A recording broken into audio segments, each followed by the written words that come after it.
Hi, hello, வணக்கம். எப்படி இருக்கீங்க?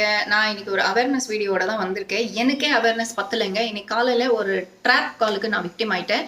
இந்த ஆன்லைன் ஸ்கேம், ஃபிஷிங் கால்ஸ்ன்னு சொல்லுவாங்கல்ல, அதே தான். ஆனா, நானே நெறைய பேருக்கு சொல்லியிருக்கேன். உங்க ஃபோன் கால்ல யாராவது இன்ஃபர்மேஷன் கேட்டா குடுக்காதீங்க அப்படின்னு சொல்லி. ஆனா, இன்னைக்கு வந்த கால் எப்படின்னா, உங்க நம்பர் வந்து 2 ஹவர்ஸ்ல டீஆக்டிவேட் ஆக போகுது. உங்க நம்பர் மேல நெறைய 25 கேஸஸ் ஃபைல் ஆயிருக்கு அப்படின்னு சொன்ன உடனே, அந்த பேனிக்ல வந்து என்னங்க சொல்றீங்க? என்ன ஆச்சு அப்படின்னா, மும்பைல நீங்க ஒரு சிம் வாங்கியிருக்கீங்க. அந்த சிம்லேருந்து நெறைய பேருக்கு ஹாரஸ்மென்ட் கால்ஸ் வந்து போயிருக்கு. அதுக்கப்புறம் போலீஸ் ஸ்டேஷனுக்கு கால் ஃபார்வர்ட் ஆகுது. அங்கே ஒரு பெரிய இவர் மாதிரி யாரோ விஜய் சௌபையா, நீங்க மும்பைலேருந்து இது பண்ணியிருக்கீங்க. 4 வருஷம் ஆச்சுங்க. நான் மும்பை பக்கம் வந்து மும்பைல எனக்கு யாரும் தெரியாது. இந்த ஒரு நம்பர் தவிர என்கிட்ட வேற எந்த நம்பரும் இல்ல.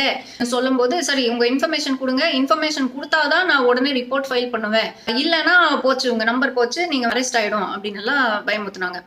அப்பதான் எனக்கு வந்து ஆதார் நம்பர் எல்லாம் இருக்கணுமே. டெலிகாம் டிபார்ட்மெண்ட்னா என்னோட டீட்டெயில்ஸ் உங்ககிட்ட ஆல்ரெடி